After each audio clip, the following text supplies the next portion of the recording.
Good morning, good afternoon, everybody. I'm really happy and excited to be chairing this panel because I'm really interested in all the presentations that are going to be discussed during this session. And this session is the second part of the critical curating panel, let's say, within our conference. And this one has a subtitle, Thinking Globally.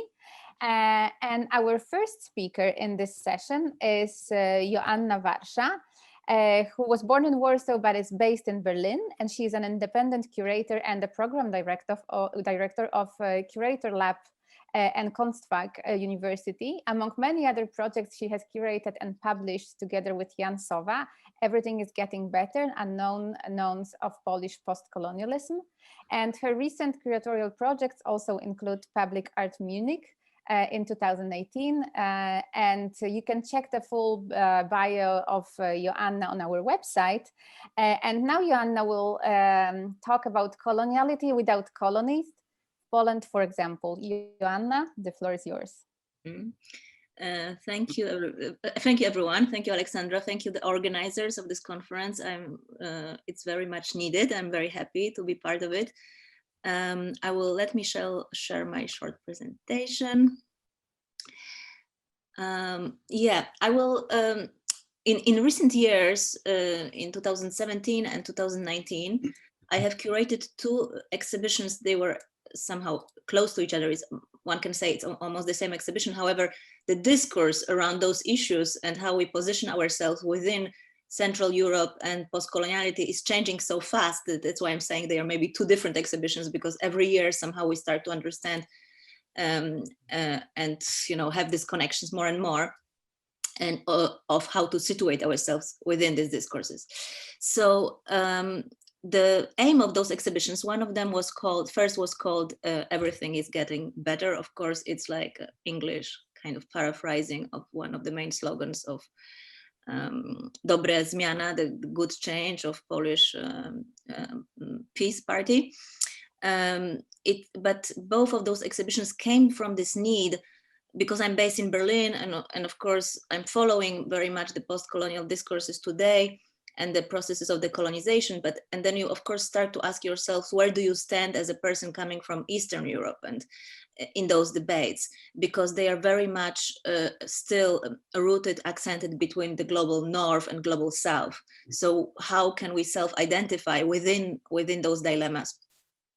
And how the colonial discussion and colonial condition actually is rooted, even if there is not directly a colonial past in Africa, for example, but I would argue there is a colonial past within our region, Central Europe. So those exhibitions were supposed to a little bit open up this debate and also have art as a tool that really helped to mediate those very, very complicated dilemmas of our times. So they featured, among other artists, Agnieszka Polska, Janek Simon, Slavs and Tatars, Enema Volukałów-Wanamba. And I will concentrate on Janek Simon and Emma's work today in the presentation, short presentation.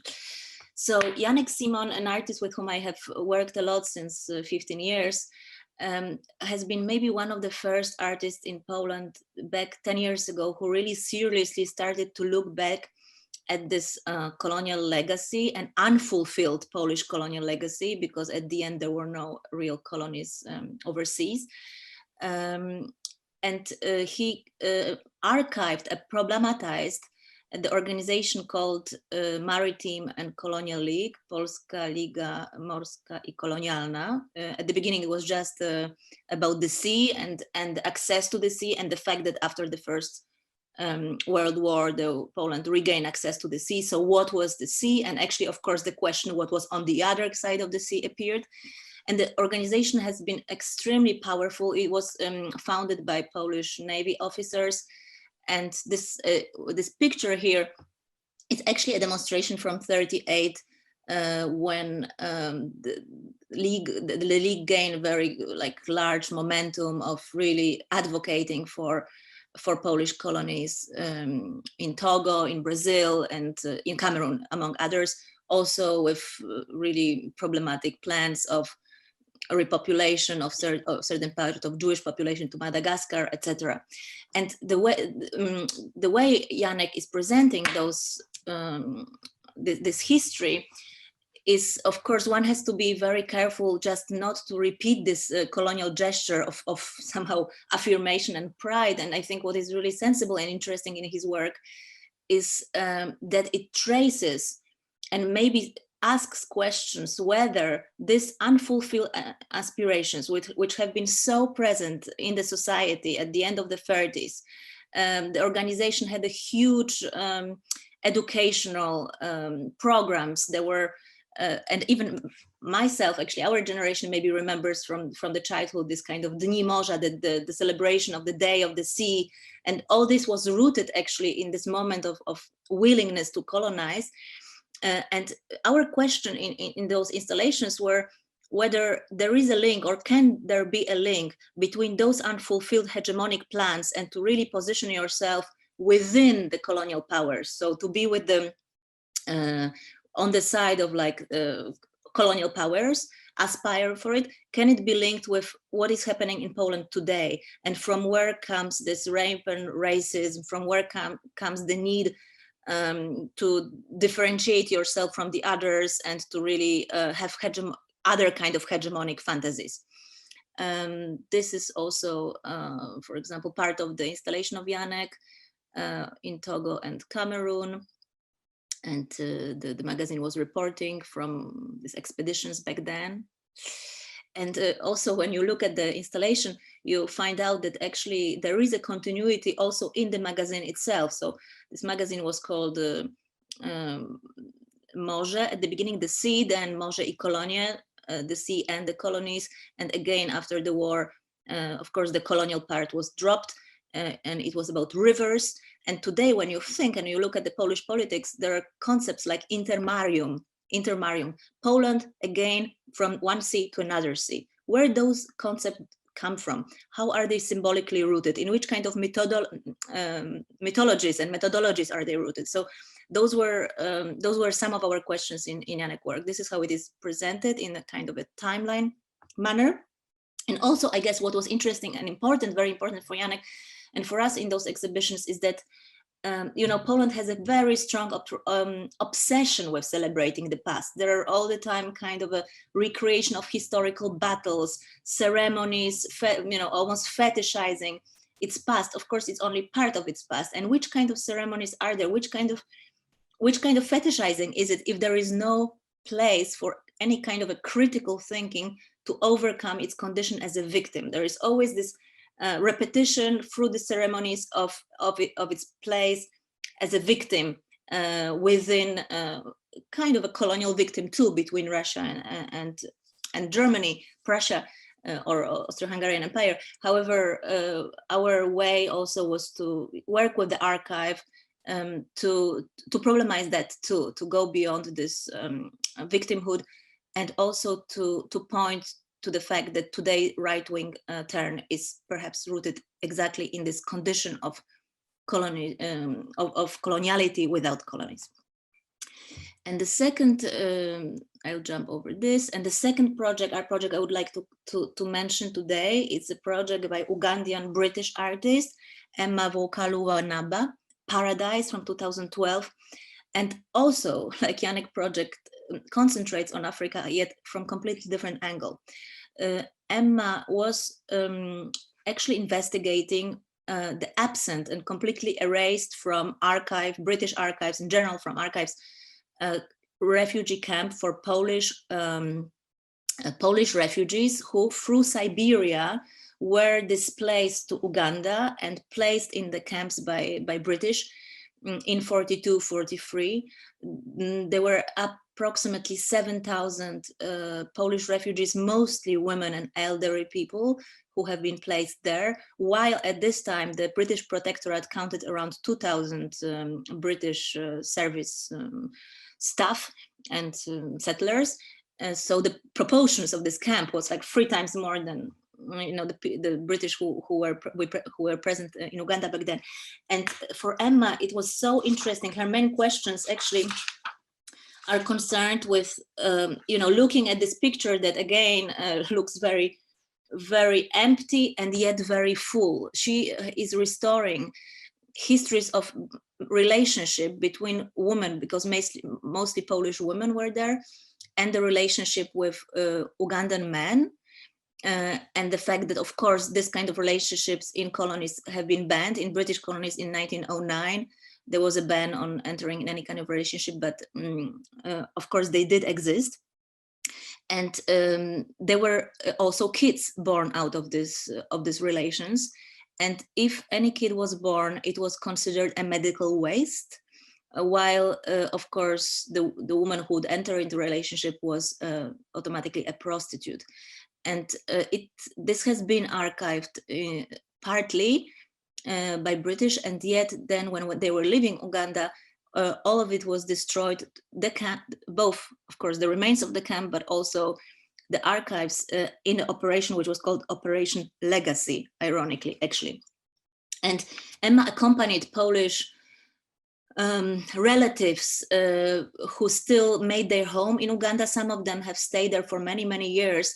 And she was interested exactly in this condition of coloniality without colonies, because who were these Polish refugees there? I mean, Africa and Uganda has become their home, and yet there was this kind of dilemma and a mixture between affiliation and attachment. They were, in a sense, semi-colonial subjects, one can say. And there was affinity, attachment, also emotional attachment with the local population.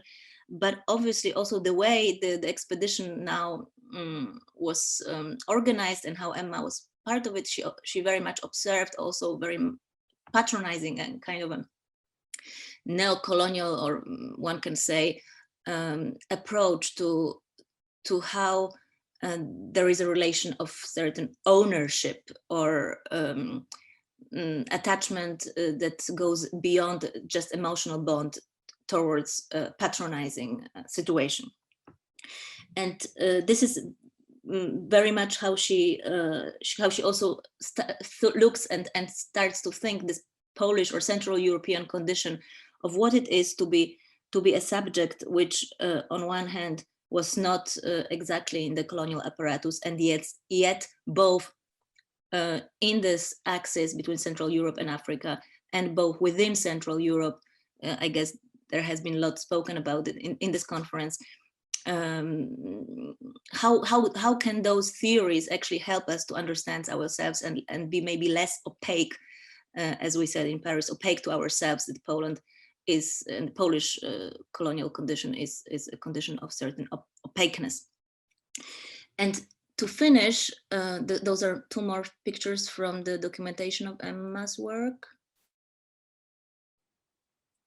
So Olga Stanisławska is writing in a very beautiful manner about that work, that of course very often we associate this emptiness, colonial gaze, colonial perspective of emptiness, and yet this place is so charged with those erased archives, and the work of Emma situates itself in between those two gazes.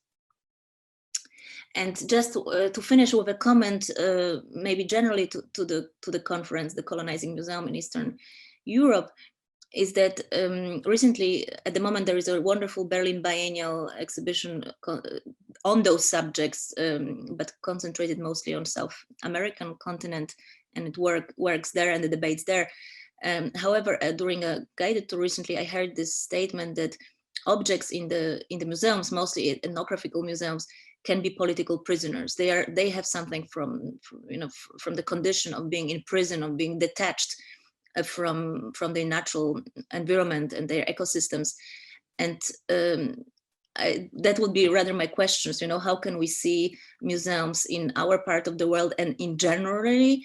And one of the counterexamples I would have is exactly the place La Colonie in Paris. Unfortunately, now after Corona, it has been closed down. It's looking for a new location. But the way it existed when we made the exhibition there exactly 1 year ago, I was really impressed by the idea of what I would call cohabitation.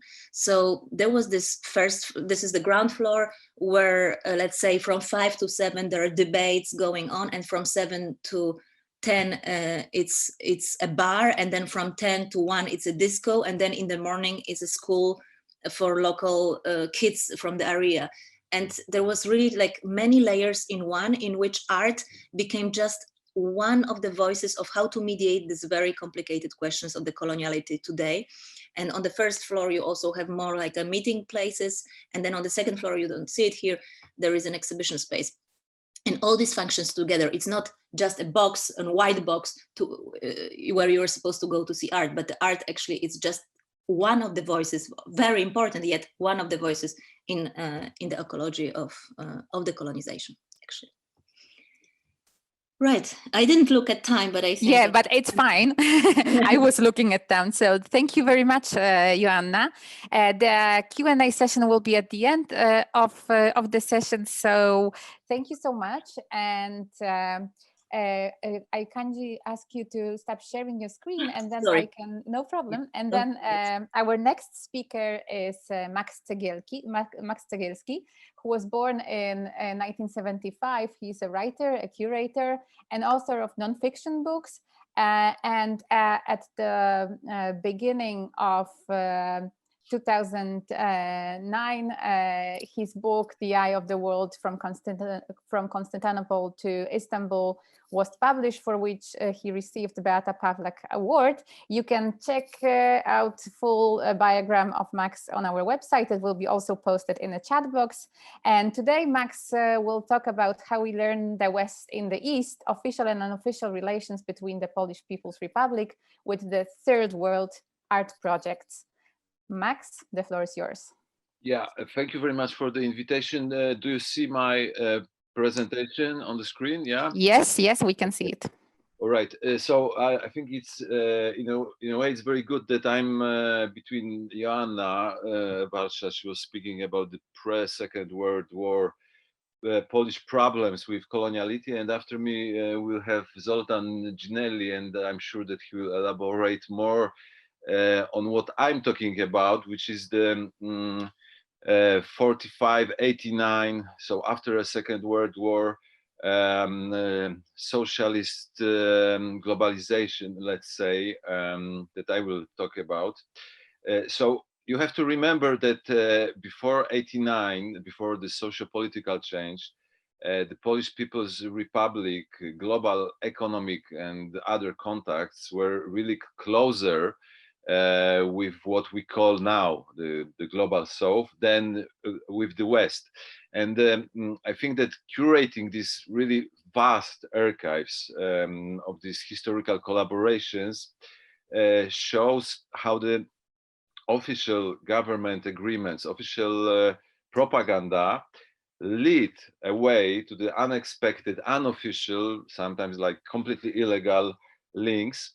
And what I think, what is my opinion, that research and all forms of presentation of these archives gives a possibility to account for multiple perspectives on coloniality, Orientalism, so-called socialist Orientalism, and so on. And I try to give two examples of the projects that I was involved in, I was the co-author of. And the first one is this performative lecture that we organized with Biennale Warsaw in 2019. It was called "The Sweets That We Have in Our Country Are Not Suitable for the Tropical Climate." And what is important that this performative lecture was a part of the bigger few days forum that was called East European, North African, Middle East Forum. So they were participants from really all over the world, and especially, of course, from Africa and Asia. So it was not only our, like Polish voice, Polish opinion on it, but there was a lot of really huge discussions and really fired ones, I would say. And this performative lecture was juxtaposing the official narratives.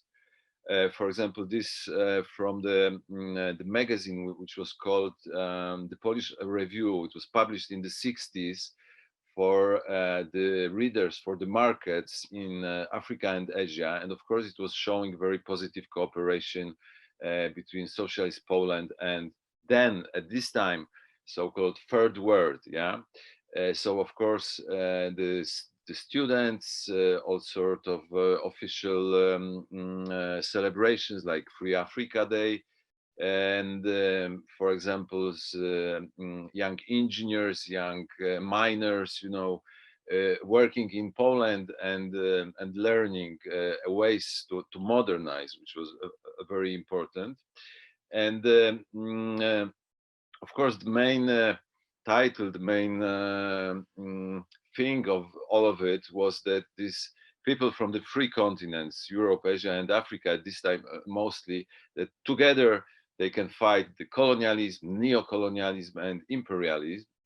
But of course, this official way of showing things was giving away to more intimate, personal contacts like marriages, families, etc. But what we did as well, and which is very important, that we during this performative lecture, we also at Biennale organized the ethnographic interviews that were carried out in Lebanon, and collecting the stories of Palestinians, especially Palestinians, who were studying in Poland. So we had their voices as well. Yeah, it was not only our voice again, but also participation and including these other voices, and also of course as you see here a lot of private archives. Yeah, so it was juxtaposing these two perspectives. Also the Polish doctors, nurses, and Polish engineers working in Libya, for example. And again, not official, but very unofficial personal contacts. Yeah. And the other project that I would like to talk about briefly is again with Janek Simon. We did this Polish Indian shop Prince Polonia project. And it was being shown in the Museum of Modern Art in Warsaw and in Trafostacja Sztuki in Szczecin, every time including local elements. So, for example, here you can see the ship, the model of the ship that was being built in Szczecin shipyard for India. The exhibition was about Polish-Indian connections, and but again, what is very important that there was from the very beginning we're cooperating with our Indian partners. That is Clark House initiative in Bombay. Unfortunately, it doesn't exist anymore. And we're collaborating with the artists from there and with Sumesh Sharma, the main curator of this place.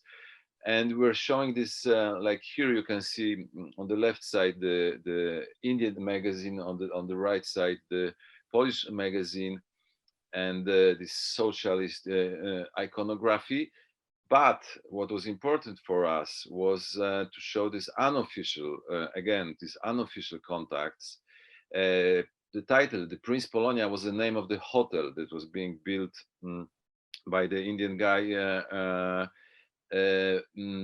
with the money that he made on smuggling stuff with the Polish guys.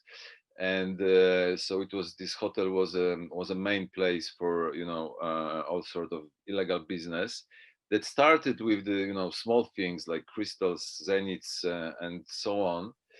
And again, very important for us was the research that we did in India, in Delhi. So, for example, we did a video with our Indian friends telling their story, yeah, their point of showing their point of view on this first official and then unofficial contacts between Poland and India.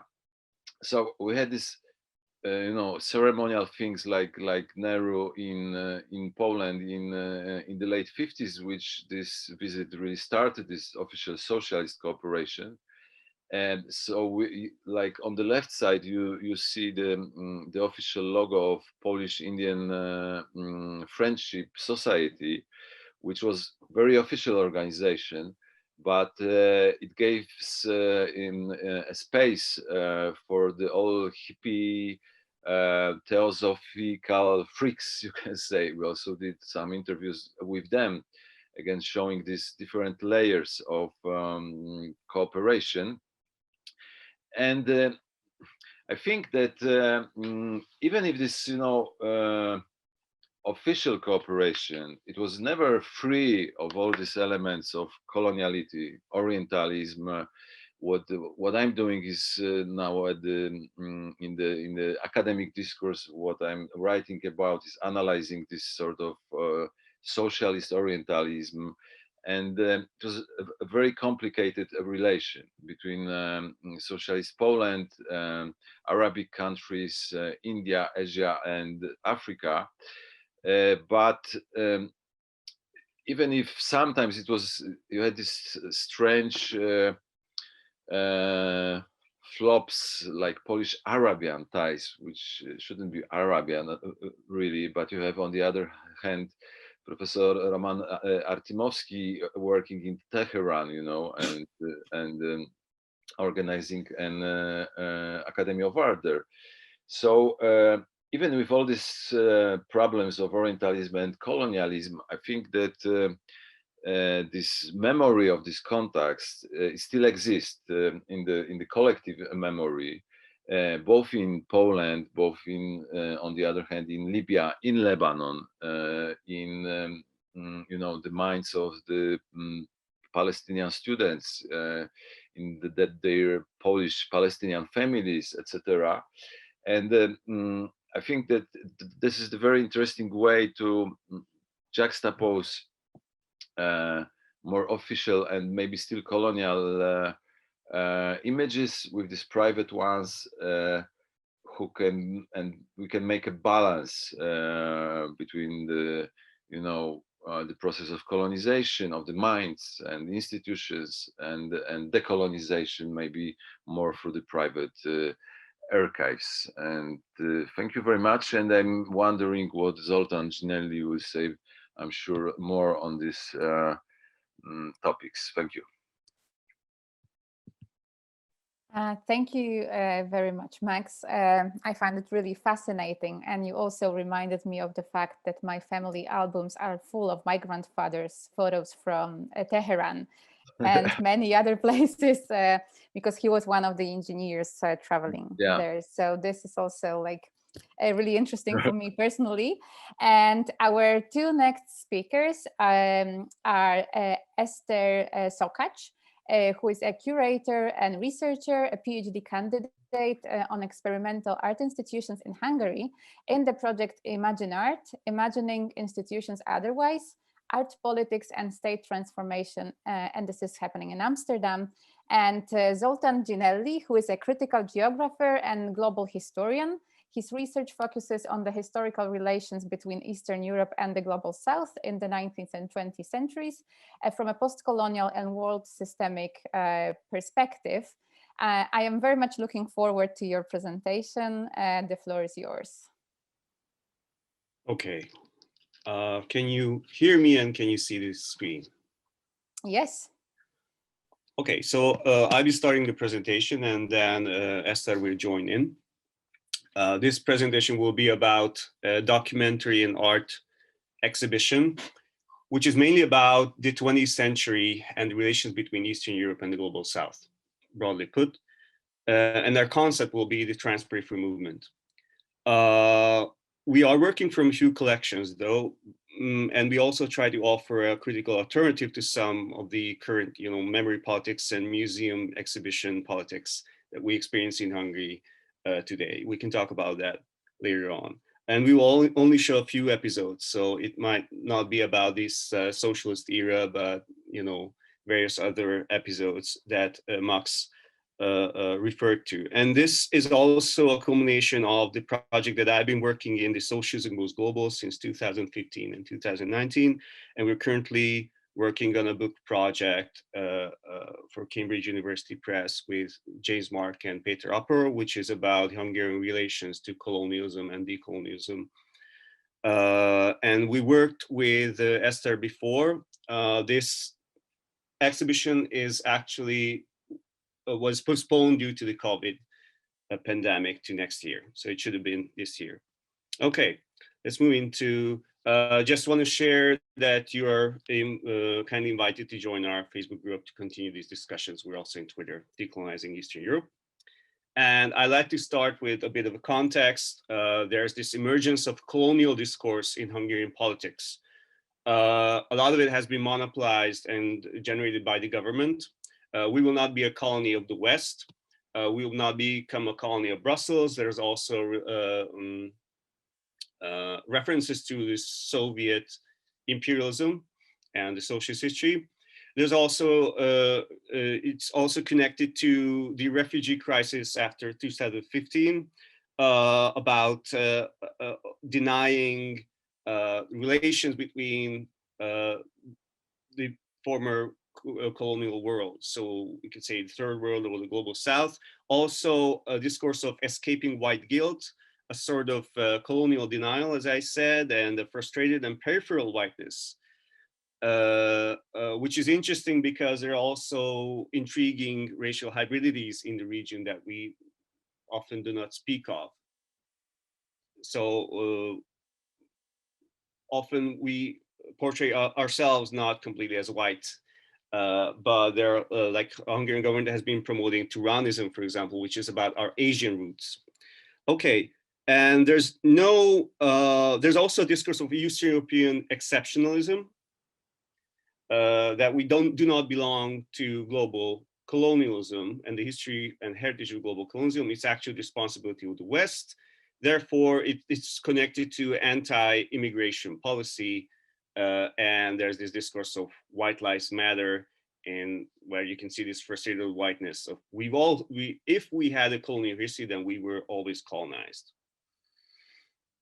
Okay, if we look at a map on in history what colonies we had, we see this map. Most of these spaces belong to the Austro-Hungarian monarchy. This is a wrong understanding of colonial history. We try to address this history in a spatial and transnational sense, looking at the actors and the agencies of, various, there were various actors who were engaging in global colonialism in Eastern Europe. Take the example of mercenaries, businessmen and colonists also who settled in these spaces, in the colonies. And our conceptual approach would be to understand this through a semi-peripheral position, which I don't have time to really go into, but this is this in-betweenness, this structural in-betweenness between the core and the periphery, helps us understand why there is this colonial denial of not belonging to global colonial history. But on the other hand, we could also see these previous alliances with the periphery or the core. If alliances with the core, then it's about furthering the exploitation of the periphery, which will be the colonial world, or there are also intriguing alliances with the periphery against the West. And our concept will be about understanding these interperipheral relations of when and how these various actors shared their positions in post-colonial spaces. I'll turn to this in a moment. This is just a mosaic of some of the projects that I've been doing under this topic, which you can check out on my blog, which is broadly about this Hungarian integration into global colonialism from this semi-peripheral position. Okay, so our concept, the trans-periphery, comes from two parts, the trans and the periphery. The periphery is actually about looking at the people without history and trying to recenter through focusing on peripheral positions. For example, if you look at Hungarian colonists who settled in Latin America, which I'll be looking at, you can see this kind of peripheral position of being indebted, controlled by state and various agents, capitalists, for example. But then you come up with interesting positions of colonists who identify and join in solidarity with Indians, for example, local populations, while still being on the colonial frontier, which is they become colonial agents. Okay, And the second is the trans, which is about a transnational approach of going through and penetrating these national histories and memory politics, also connecting across these various spaces and locations within colonial history and the post-colonial present, and looking on structural similarities which we share with the Global South, for example, outmigration. So we're trying to put these histories parallel to each other to understand these kind of broader structural processes and our shared positions within. And trans is also a concept of transforming. So our visitors may explore like various episodes of these histories, and they can by trying themselves to connect these episodes and these connections between the episodes, we're trying to provide, and this is the concept of the transperipheral movement, to provide a decentered interperipheral movement which may transform these histories and form a sort of movement of action. So Esther, could you talk about the Biennale, what's this part of? Yes. So thank you. So the Transperiphery movement is, as Zoltán mentioned, so it's an archival documentary and a contemporary art exhibition that bridges these two fields by putting these diverse materials in close dialogue with one another. The exhibition, as Zoltán also mentioned, will be presented at the third edition of the contemporary art event of Biennale Budapest next spring. So, and of Biennale Budapest, in which I'm also a curatorial team member, is a grassroots bottom-up project. There is no institution behind it. Since 2014, it has been sustained and kept alive by a handful of enthusiastic people invested in creating and sharing contemporary art and culture in the face of many challenges in Hungary today. So Biennale does not apply for Hungarian state funding and steers clear of state-run institutions.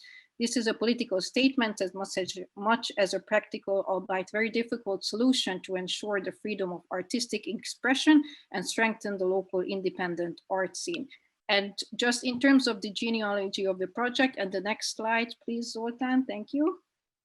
So in terms of the genealogy of this exhibition and their own self-organizing and work with Zoltán, we have worked together before in this Mesosphere magazine issue, which is published in Budapest by Transit HU. In an issue I edited in conjunction with the Budapest presentation of Naim Mohaimed's Two Meetings and a Funeral. And in this Mesosphere issue, Zoltán published his piece on Hungarian experts in Nkrumah's Ghana, and I wrote a piece on my research on Hungarian socialist publications about the Arab world. Next slide, please. From which in 2018, I then curated a small research exhibition in Ramallah, focusing on Hungarian publications on Palestine, presented as a collateral event of the biennial in Palestine, the Columbia International. And going back to this, our current exhibition, which will be next spring in the framework of Biennale Budapest. So the exhibition Transperiphery Movement also uses a multifocal perspective, and we very much try to go beyond presenting how these relations and connections and shared histories are relevant to and in Eastern Europe. And we also try to look at how these very connections, or what these very connections mean in and to the Global South. Back to you, Zoltán. Okay, I won't elaborate on this slide, but I was tempted to put it in. We try to look at the continuities of identifying with other racial positions. In this case, the influence of negritude in Hungary in the 1930s, which had an effect up into socialist times. One example in the middle is Miklós Radnóti, a very famous Hungarian poet who was Jewish, and he tried to identify through negritude with the Black position as a marginalized Jewish person. He was killed during the war in 1944. And his work, which was a translation of African poetry and folklore, was then edited by István Kende, who then later, which is on the right, who was then later a reporter and very important agent in the expansion of state socialism and the relations to the third world during decolonization. And on the left, it's a college, Illés Kacér, who was also a Jewish novelist, and he also identified through negritude with this African position. So you have these Jewish Hungarian and also post-Trianon positions, so people who were from the areas which were taken away from Hungary after the Treaty of Trianon, after World War I in 1920.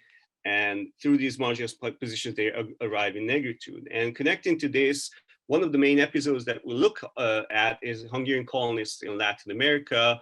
And most of these colonists arrived to Latin America because of restrictions in immigration in the USA, and through the 1920s, after Trianon, from these territories, they fled to Latin America. So there was a boom up until the 1930s, and they arrive, and we look at context, not Buenos Aires, for example, but context of the colonial frontiers. So people who were working as agricultural workers. You can see in the middle an advertisement of Transocean, which was a shipping company.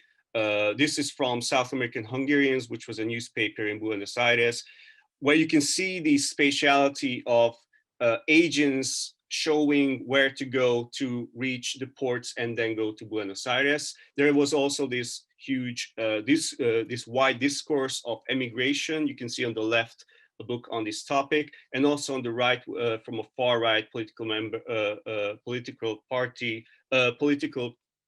he was, Mihai Szabados became a member of the Nyilas party, which was a far right racist Nazi party in Hungary, promoting this idea of taking back the Hungarians from the Americas, which will be interesting for us because if we look at the continuities, this is also from the 1930s, Hungarians working on sugar cane, right?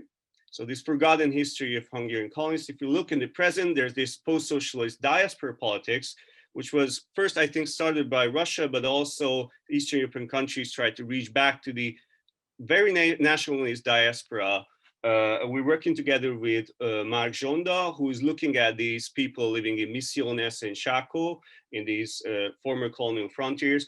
And these people and the histories and memories of these people, there are also this kind of time capsules, which if you can see on the bottom, on the top left, this is the Hungarian house in Caracas. You can see this old Hungarian map of the Hungarian kingdom on the top. So you encounter this kind of time capsule memory of them still living in this past. And now nationalist governments try to exploit these kind of relations by promoting, taking back diaspora Hungarians back to Hungary. The recent case was last year, Venezuelan Hungarians taken back who were not considered as migrants, but Hungarians in 2019, early 2019 by the Hungarian government. On the right, you can see this building at a scattered farm.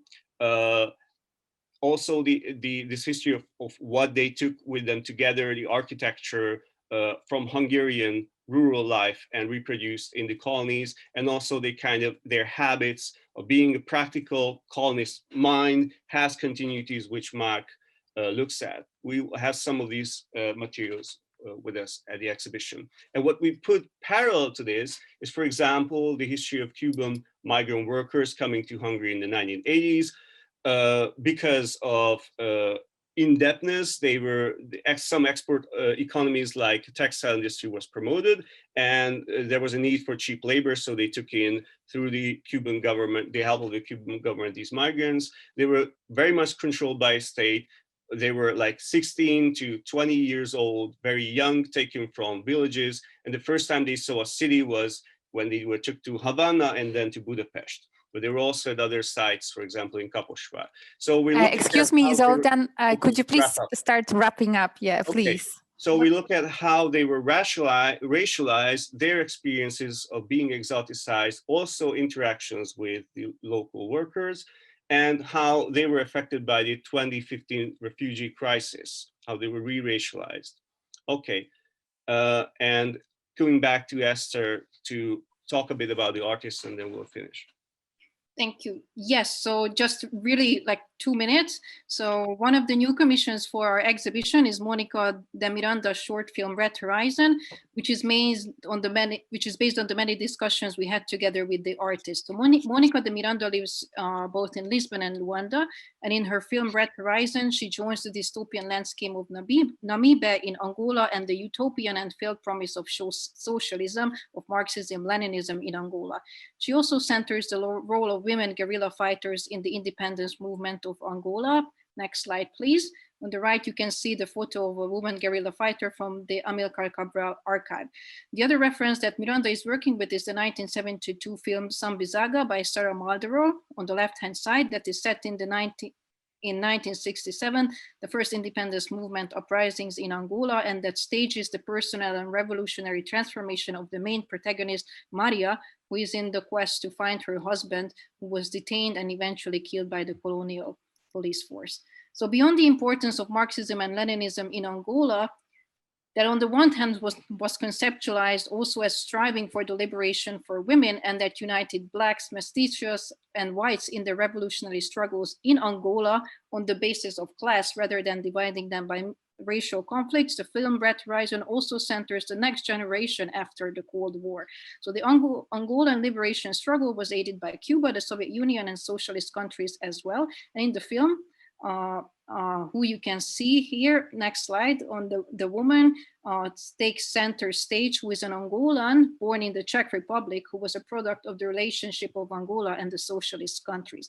And the landscape of Namibia in Angola was one of the war zones that had aid of socialist states, and this is what the protagonist traverses, including the socialist modernist cinema, Cine Studio in Namibia, in a quest to symbolically repossess the land and regain a lost identity while she transformed from her sleeping gown to a fighter in camouflage.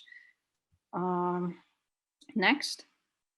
Mm-hmm. This is the cinema studio. Yes.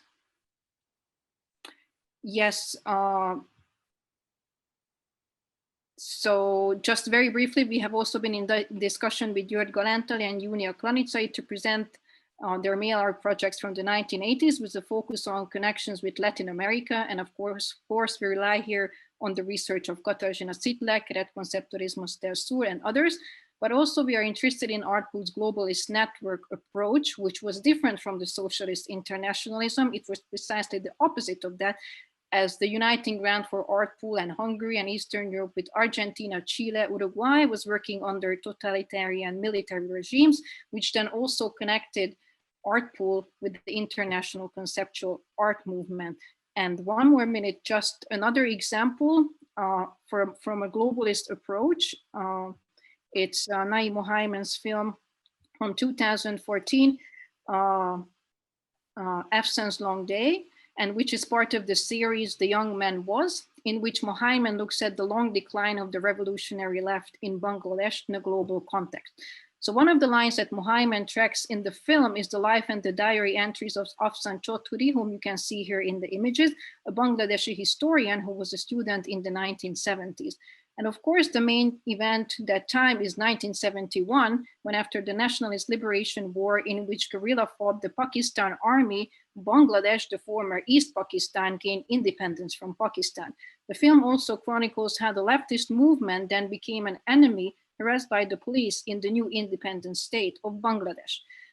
Next slide, please. And the other line that Mohaimen sets in parallel is the life of German politician Joschka Fischer, who was part of the 1968 upheaval, was anti-state, and was linked with the radical left Rote Army Fraktion. Fischer then, as the narrator, which is the artist himself, also describes defected to electoral politics in 1983. Next slide, please. And moreover, during the Kosovo War, he advocated for sending German troops. So just to wrap up, so what is particularly important for us from Mohaimen's film is his global methodology that goes against regional national stories of revolution, to see in a global understanding the disillusionment of revolutions and revolutionary ideas, how political projects get depoliticized, and how successful decolonization movements turn into unstable and successful political projects after seizing power and establishing governments. Thank you. Thank you so much. We have already many questions in the chat box, so thank you for this fascinating presentation. And as soon as you stop sharing your screen, could you please, Zoltan? Yeah, thank you so much. I will start the Q&A part of this session, and I will start with questions to Joanna. We have 3 questions so far to you. So one is from Radek Przedpełski. The question is, why are you using the notion of Central Eastern Europe, a post-Habsburg concept deconstructed by Maria Todorova in Imagining the Balkans? And I think Radek thinks we would be better served with more nuance. And this is also his general comment when you are saying that current right-wing government centers around the notion of coloniality without colonies and repetition of victimhood. Are these generalizations actually diagnosing the complex intersectional reality of national populism in Poland today? I know that Łukasz Bukowiecki might jump in also, but like Joanna, I would like to hear your answer first. We can't hear you. Yeah. There's such an interesting, complex question, and actually, I would love to hear from Radek. How does he deconstruct the Central Eastern Europe? I mean, I'm familiar with Todorova, of course, but on the other hand, even in your conference title, it says Central Eastern Europe. So I would also be so glad to hear from you about this. You know, from my perspective, I think a part of emancipation is actually also embrace the condition of how certain hegemonic discourses could have named others or created otherness and overcome it. And of course, we have seen it in so many theories like queer theory or others, how those terms are being appropriated. And actually, I think there is a lack that this conference goes against, to a lack of trans communication within this part of the world. And therefore, why not to actually use this term in order to try to coin what is this semi-peripheral identity and what is coloniality without colonies, both in the region and in its like overseas unrealized plans in many regards. So that's why I'm still using it, but I'm very, very curious why it's maybe not appropriate to use it. Right, and about the right-wing government, I just think, you know, we need to look at this in more, complex way, in longue durée, and just like Emma in her research of things that are cracks and are not part of archives, to try, and maybe this is a mission of art and researchers, to look actually at those cracks and look for some kind of a missing points in which could help us understand certain racialized conditions in which we are today. So that was my attempt. I will let Łukasz jump in a bit later. So we will come back to this subject because we have many questions to all our speakers and 2 more to Joanna. Second one is from Margaret Tully. She would be interested to hear more about how exactly did you work with the narrative of Polish victimhood and go beyond it in Janek Simon's exhibition. In the Estonian context, she sees that there is a real need for acknowledging the victimhood too, especially where Western Europe has neglected it for a long time. So she would be curious about your experience of bringing the 2 together. Yeah, well, I have to say, because I grew up so much in the paradigm of permanent victimhood, and part of a curriculum at school was never to look at yourself as a country you come from, also as a country of oppressor. It was always the paradigm of oppressed. So our take on was not victimhood, but responsibility. So in both exhibitions, we would rather diagnose, we would take for granted the symbolic sphere of victimhood, and we would rather diagnose certain examples of where actually there needs to be, there is a need for responsibility and for taking a position on different parts of history and present. So I didn't work directly with victimhood. I worked with the opposite. Thank you very much. And the last question for you that we have now in our chat is a question from Erika Lehrer. She wonders if you know of this newish film from a young Montreal filmmaker on those Second World War Polish refugees in Mid East and Africa. And she saw it during editing. It wasn't entirely unproblematic or fully self-critical regarding the colonial gaze of the today nostalgic Poles, but it's a pretty fascinating document, and she shares a link in the chat box. I'm not sure if you're familiar with the film that Erica. No, but thank you so much for, definitely. And also I can okay. Yeah, so thank you, Erica. Joanna, the link is in the chat box, so, and we will be happy to share it with you later, even if you don't manage to copy paste it now. So thank you very much, Joanna, and I will move now to questions to Max. But sorry, is it possible to hear from Radek or Łukasz now about those questions? Because if we move somewhere else, then we might lose track. Or how is your? Okay, if we can do it very briefly so that we can also talk with other speakers. Yeah, so please. Sure. So very briefly, because we also feel addressed by this question, because indeed the Central Eastern Europe is in our conference title. Joanna Wawrzyniak, who is a co-organizer, just answered you in a chat box, so you can also see her answer there. But I would like to add that, to my knowledge, the Habsburgian monarchy used the term Central Europe or even Middle Europe, and East Central Europe or Central Eastern Europe is something else. And of course, it's a huge amount of literature about this notion and about the actual structure. Is it East Central or Central East, Central Eastern, and so on and so on. And of course, the legacies of this term are various. It's Habsburgian monarchy, but also the Polish-Lithuanian Commonwealth is also many times mentioned in this context. So it might be even our Polish semi-colonial term to depict the region, but in fact we use this term as it should be clear for people from other parts of globe to know what our conference is about, and we looked for a concept which could cover the whole territory and spectrum of our themes here. So we know we should be sensitive, and we try to do so, but at least we had to choose any term. We have also our internal discussion if it should be East Central Europe or just Central Europe. And of course, I think that after the conference, if we are going to publish anything, we will discuss it and explain in our introduction. We explain all the terms we use. Thank you. Thank you, Łukasz. Radek, can I also ask you for a very brief answer? Yeah, thank you so much. So my thinking is this: the colonial project starts with language. So when we are attempting to decolonize, we should already starting by rethinking the terminology.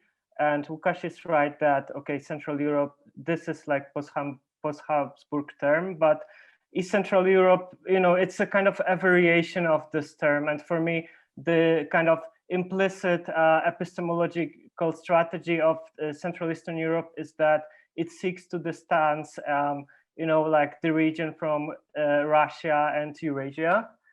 And so it seeks to kind of carve a niche that, okay, we might not be the West, but at least we are not East like Russia or Eurasia.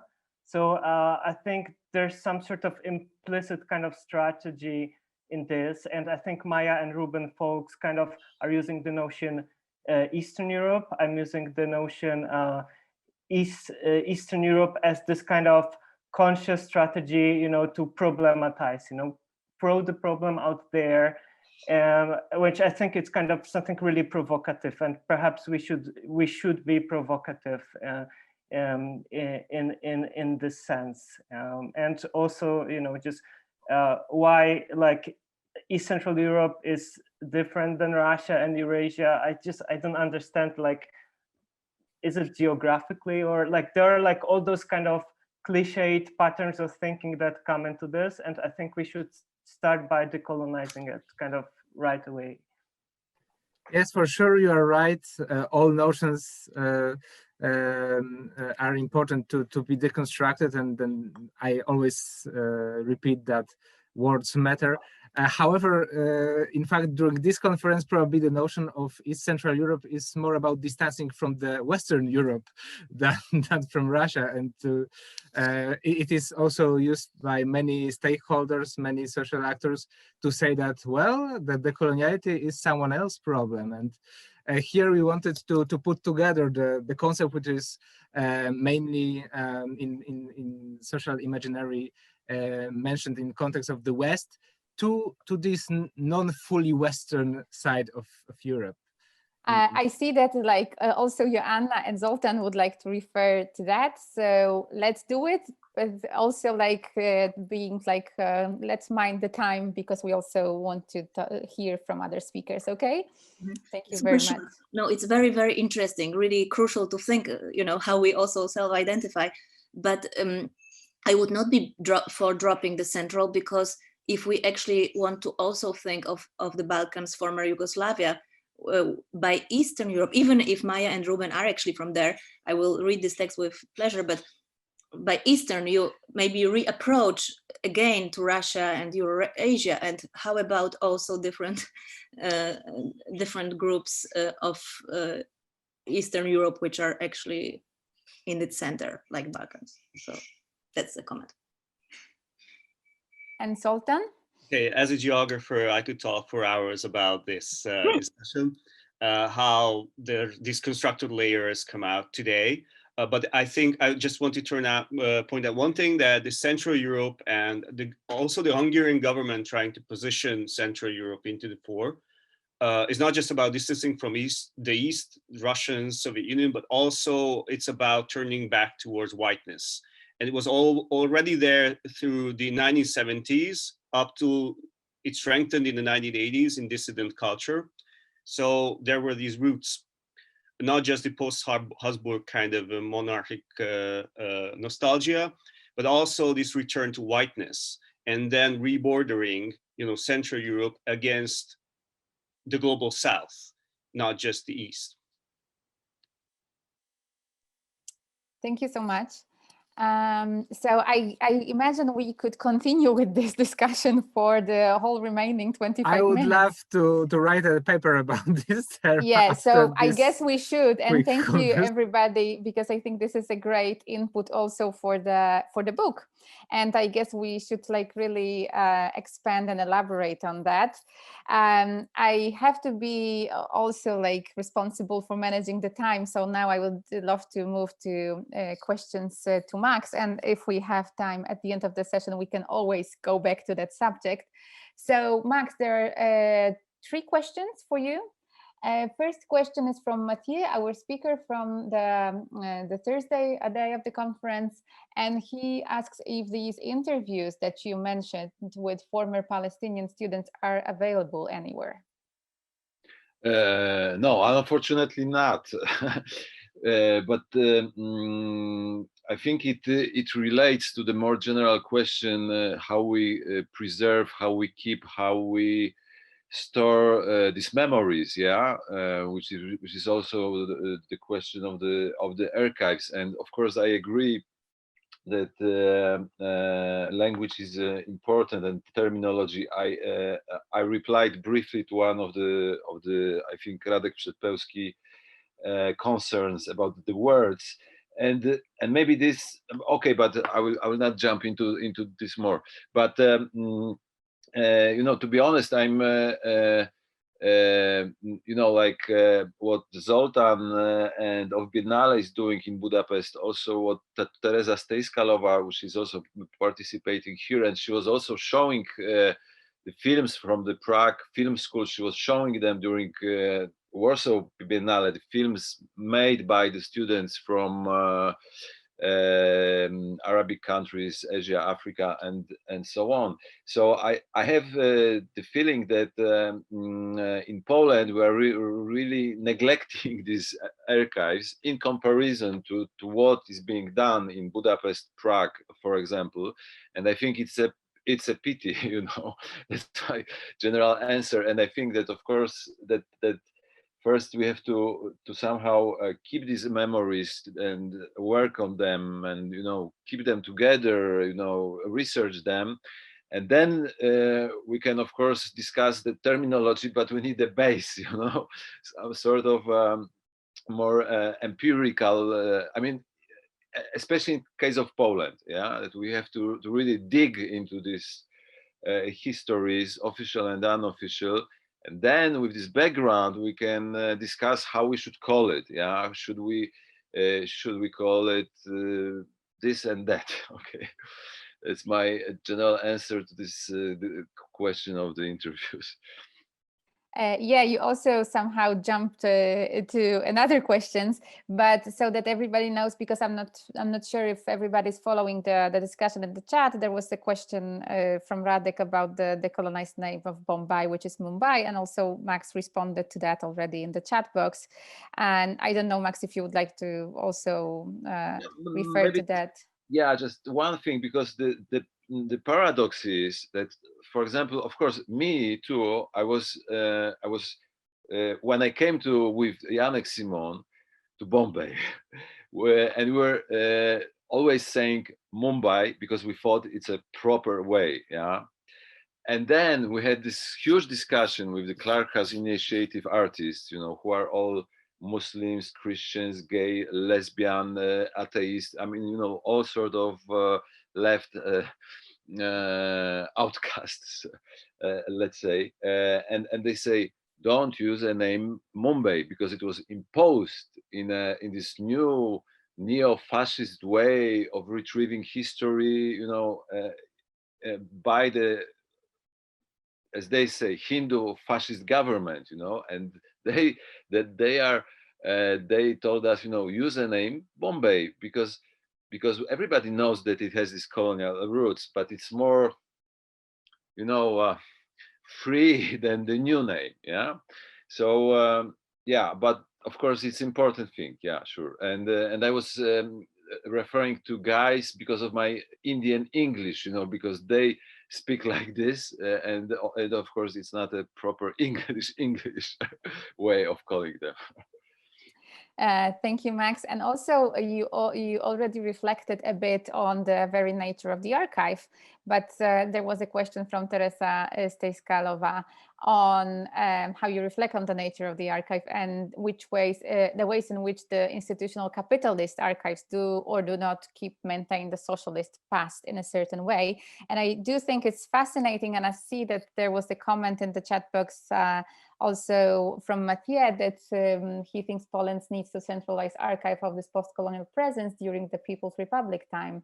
Would you like to also elaborate on that a bit?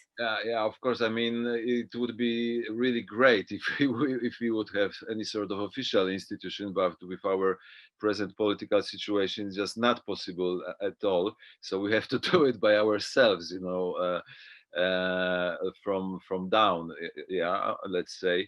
And yeah, I think that this is a really big problem because all these Polish archives, they are scattered, they are in the private houses.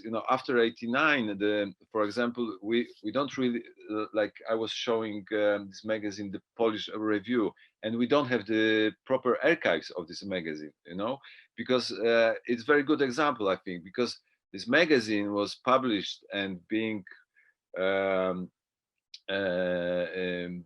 sell or given in through the embassies, through the trade offices in Libya, Egypt, Syria, India, etc. We really don't have copies here in Poland. We have just a few of them in the National Library, but it's very hard to work with this magazine, for example. Yeah, in the same way we have the publishing houses, the huge publishing houses from the socialist times, and we don't keep their archives. Yeah, so it's all like scattered, and we have some initiatives that are working on it, but it's all the work that should be done. Yeah, so it's more. Yeah. Yeah. And also, like Teresa mentioned that she was asking also in the second part of her question about private archives. And I think this is also like, let's call it terra incognita. And I was wondering, and also I see that Teresa is asking about it, how personal archives relate to that subject.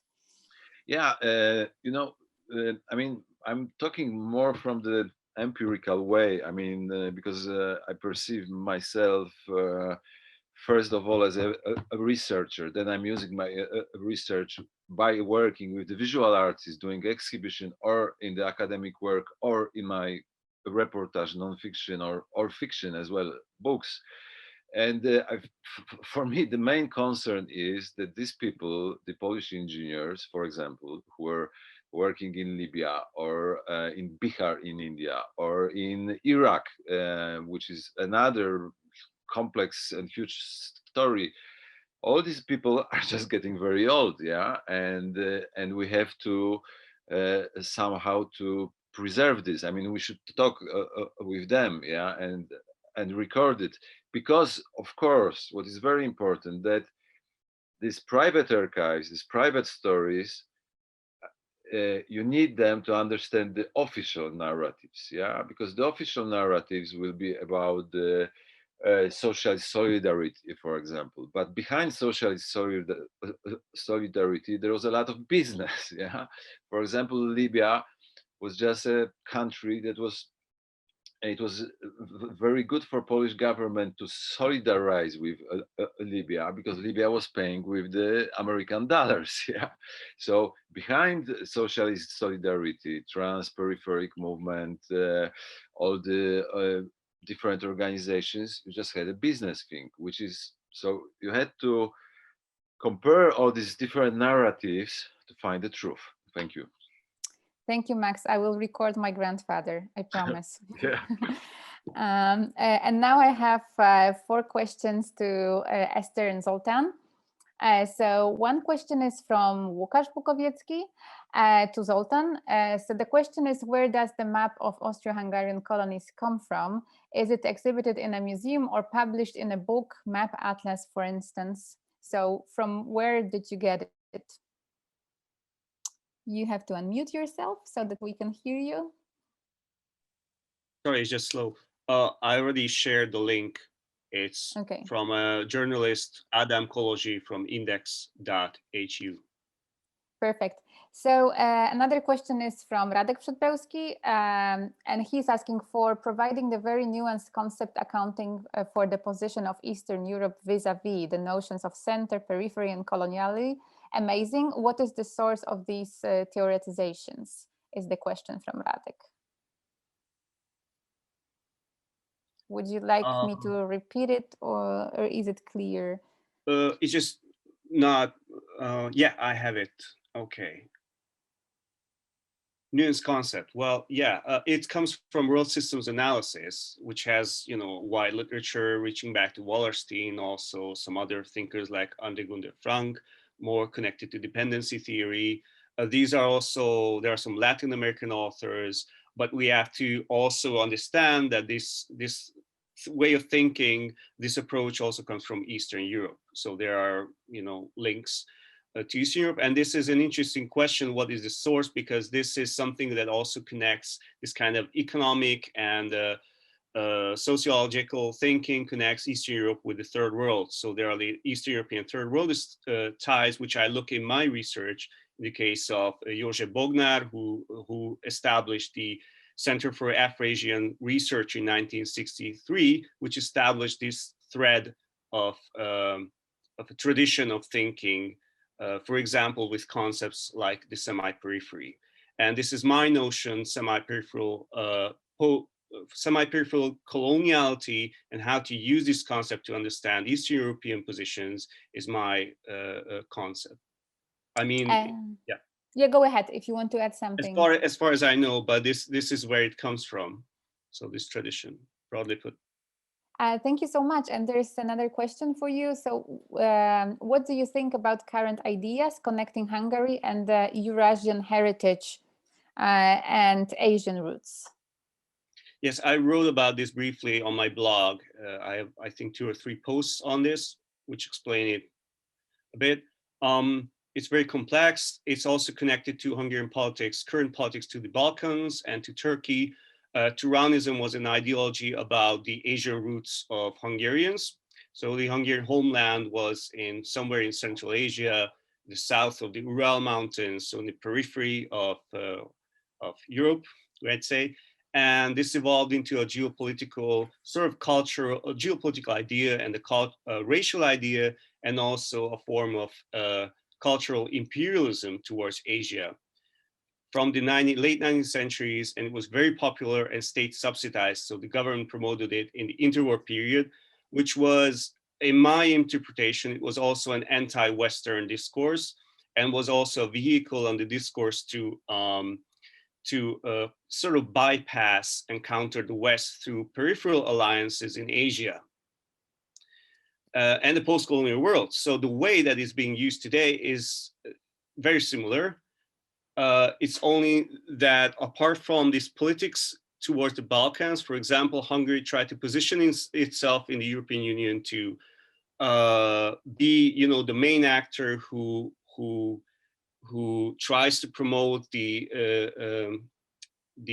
joining of these countries into European Union, but also its alliances, liberal, you know, alliances with Turkey, which is connected to anti-immigration policies, to stopping the way of migrations, and also the New Silk Road, so gaining credit and loans from Asia, mostly China. So it's used consciously as a geopolitical idea in the past, like 7 years, again. Thank you, Zoltan. There's also more comment than a question for Esther regarding the artful mail art, but I see you saw it already. If you want to refer to that, please go ahead. Yes, thank you. And of course, it's, yeah, so the comment was that Artpool's mail art network is a legend of alternative transversal connectivity before the internet. And of course, precisely because it's legendary, we would like to include it in the exhibition, because something, you know, this is, we cannot just go past by. And what is also interesting for us to also understand Artpool workings, and particularly its mail art network, as this semi-peripheral position, as Zoltan was also mentioning. So connecting in a very global network with both Latin America, but also the larger international conceptual art art movement. And yes, I mean, yeah, we tried, yeah, so it's we also try to re-understand somehow the workings of art.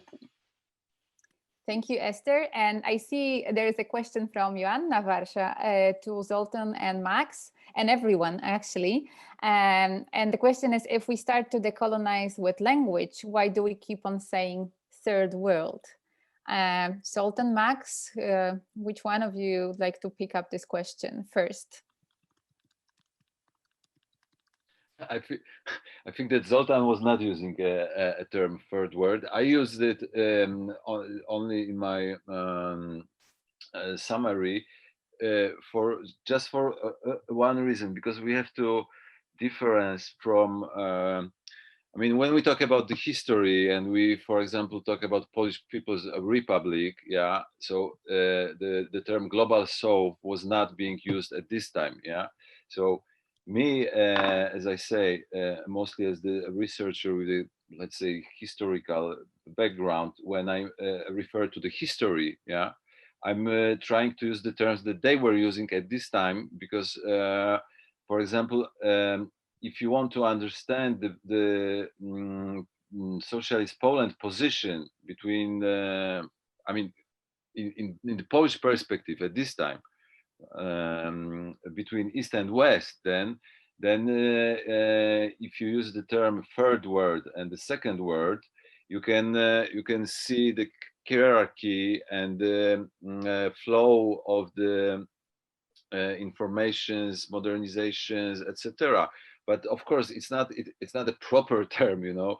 It's just one of the terms that was being used, and that's why of course we don't when we talk about like artist practice now, we don't use this term because we are in the contemporary, in the present time, yeah. So we say global south, so it's just as I say, of course, the terminology and language is very important, but also because it is important when we talk about the history, we have to understand how the people at this time were perceiving, you know, their position. That's all from me. And yeah, and I also see, like, I will just pass it on to you, Zoltan, but I see Joanna Wasilewska and Mathieu Guilabert also commented in the chat box.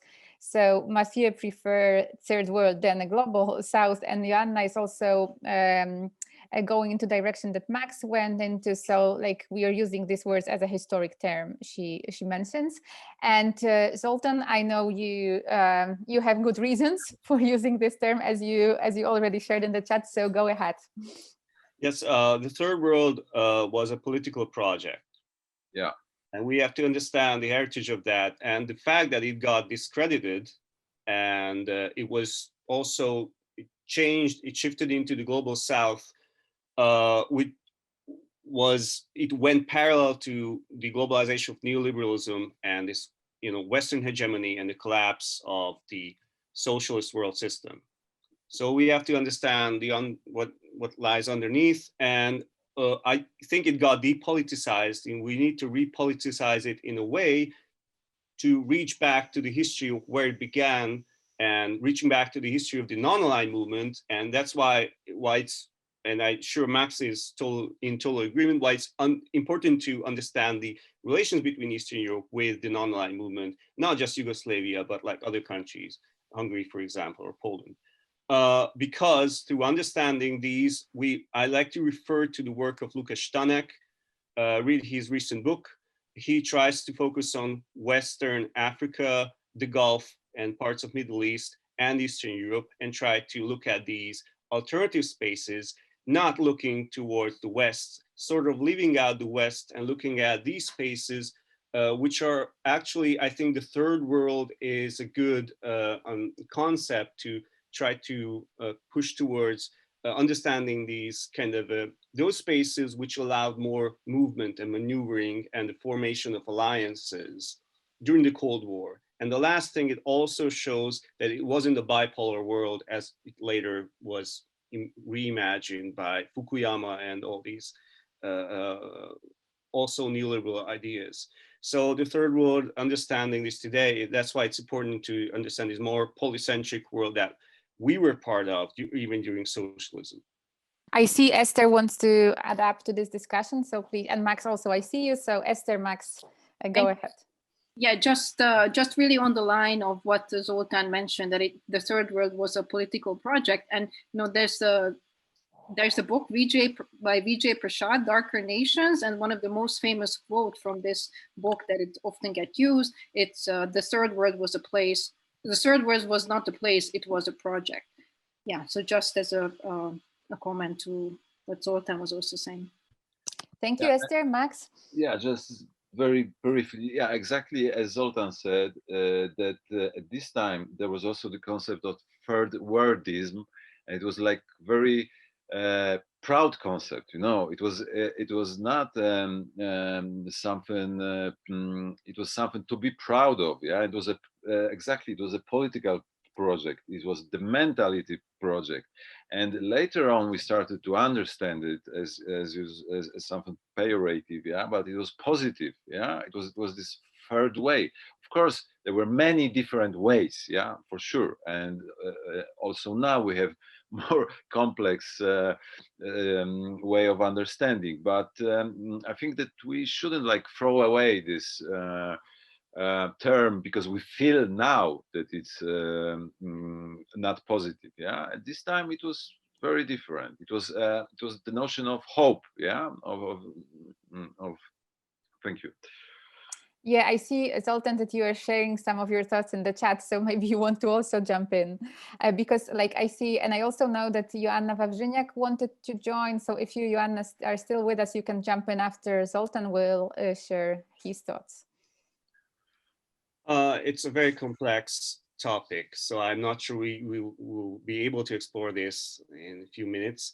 Third world, I think it's also important, must also refer to this to understand this kind of third way, how it emerged in politics in Eastern Europe and how it was later connected to the third world and to the idea of non-alignment. There were important political projects in Hungary connected to rural sociologists and village researchers and folk writers, which even already in the interwar period connected to the colonial world in understanding this kind of third way politics, and had a sort of sometimes anti-Western rhetoric in it, coming up with a system which is not capitalist and so on, connecting to ideas of global humanism and so on.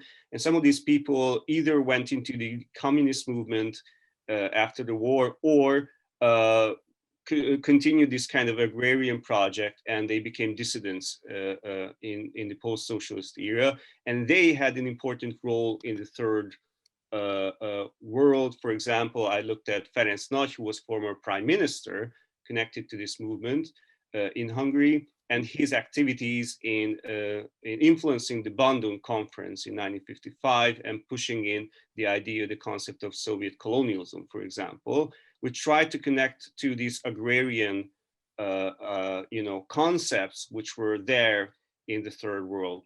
This is just one example of how this kind of third way idea connected to the third world in Eastern Europe.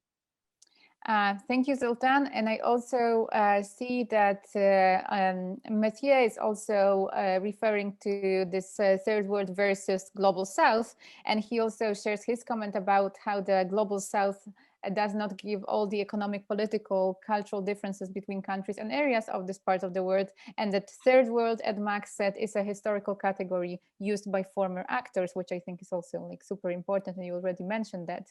So it makes sense if it's historicized. So I think it's kind of like it's in a line with what you already said.